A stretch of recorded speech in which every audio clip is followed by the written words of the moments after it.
Welcome to Java Forum. Now I am going to show you how to add the applications to dash or favorites in AlmaLinux 9 operating system.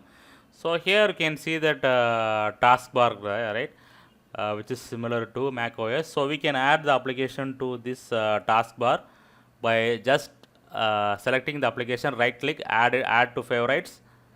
It will add the application to the taskbar or dash. It is called as a dash. Okay, so you can also drag and drop. So I am dragging drop some applications to dash.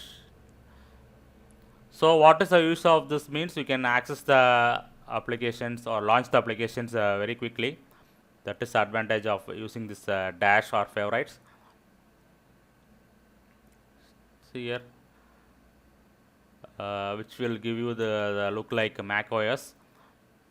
So I am able to access the applications quickly.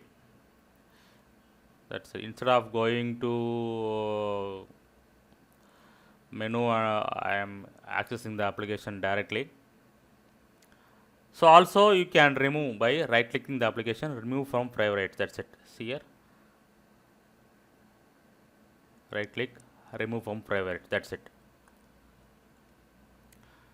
So make use of this feature to launch the applications quickly.